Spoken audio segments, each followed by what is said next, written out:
पूरी दुनिया ने भारत की सैन्य शक्ति का, भारत के सैन्य के सामर्थ्य का रूप देखा है। ऑपरेशन सिंदूर में भारत की सेना ने जो लक्ष्य निर्धारित किया था 100% अचीव किया। आतंकियों के आकाओं के घर में जाकर के 22 मिनट के भीतर भीतर ऑपरेशन सिंदूर के तहत उसको जमींदोज कर दिया गया। और मैंने बिहार की एक कार्यक्रम में इसकी घोषणा की थी, जो हमारी सैन्य शक्ति ने बहुत ही कम समय में सिद्ध करके दिखा दिया। और इसमें मेड इन इंडिया सैन्य शक्ति का ये नया स्वरूप, इस पर भी दुनिया बहुत आकर्षित हुई है। इन दिनों विश्व के जिन जिन लोगों से मिलना होता है तो भारत के इस मेड इन इंडिया जो औजार तैयार हो रहे हैं, उसके प्रति दुनिया का आकर्षण बढ़ रहा है। मुझे विश्वास है कि जब सदन इस विजयोत्सव को एक स्वर में विजय के भाव से इस सत्र के दरमियान उन ओजस्वी तेजस्वी भावनाओं को प्रकट करेगा, तो भारत की सैन्य शक्ति को बल मिलेगा, प्रोत्साहन मिलेगा, देशवासियों को प्रेरणा मिलेगी और सैन्य क्षेत्र में जो रिसर्च, इनोवेशन और मैन्युफैक्चरिंग हो रहे हैं, made in India defence equipment बन रहे हैं, उसको भी एक बल मिलेगा और जो भारत के नौजवानों के लिए नए रोजगार के अवसर पैदा करेगा। साथियों, ये दशक हम एक प्रकार से देख सकते हैं कि शांति और प्रगति कंधे से कंधा मिलाकर के आगे बढ़ने के कदम कदम पर प्रगति के एहसास करते रहे हैं। देश कई प्रकार की हिंसक वारदातों का शिकार रहा है, लंबे अरसे तक शिकार रहा है। देश आजाद हुआ तब से ये समस्या को हम झेल रहे हैं, चाहे आतंकवाद हो, नक्सलवाद हो। कोई प्रारंभ में शुरू हुआ होगा, कोई बाद में शुरू हुआ होगा, लेकिन आज नक्सलवाद का, माओवाद का दायरा बहुत तेजी से सिकुड़ रहा है।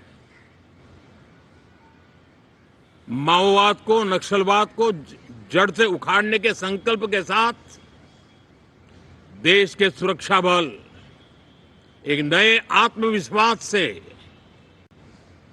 तेज गति से सफलता की ओर कदम रख रहे हैं।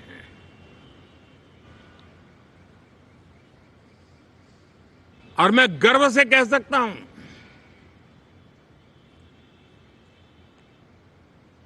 देश में सैकड़ों जिले नक्सल की चपेट में से निकल करके आज मुक्ति का सांस ले रहे हैं।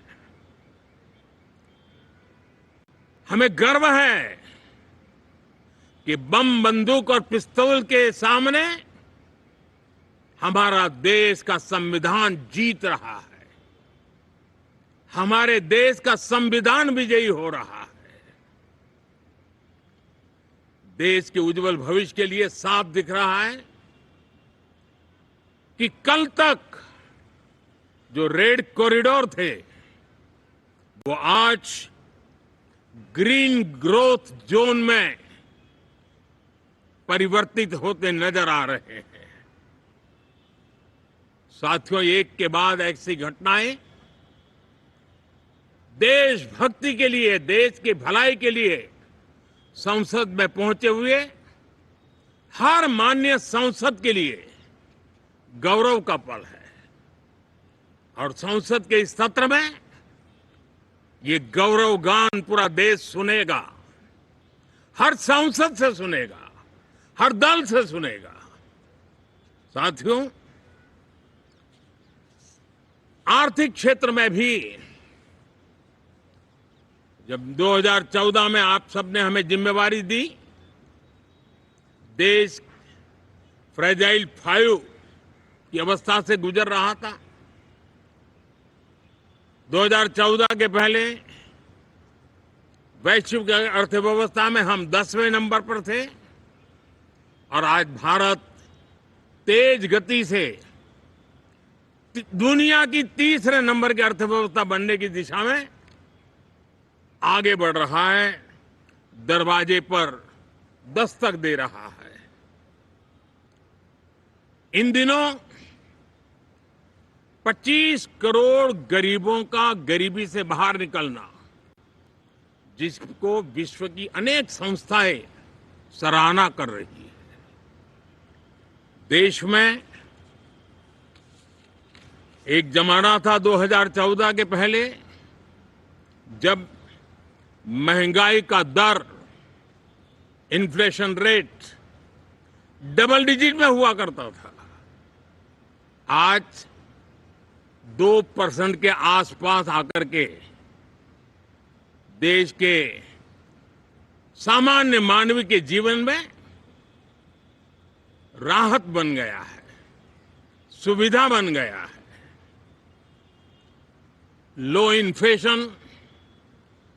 लो इन्फ्लेशन के सामने हाई ग्रोथ एक अच्छे विकास यात्रा की दिशा है। साथियों, डिजिटल इंडिया, यूपीआई आज भारत के एक नए सामर्थ्य को दुनिया देख रही है, पहचान रही है और ज्यादातर देश में उसके प्रति एक आकर्षण पैदा हो रहा है। यूपीआई ने फिनटेक की दुनिया में अपने एक नाम कमाया है। रियल टाइम डिजिटल ट्रांजैक्शन दुनिया में सबसे ज्यादा हो रहे हैं। दुनिया में जितने हो रहे हैं, अकेले भारत में उससे ज्यादा हो रहे हैं।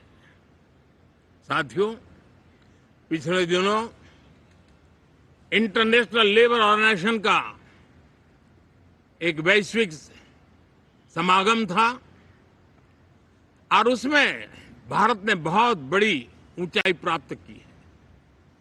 आईएलओ का कहना है कि 90 करोड़ से ज्यादा लोग भारत में अब सोशल सिक्योरिटी के दायरे में हैं। ये अपने आप में एक बहुत बड़ा अचीवमेंट है।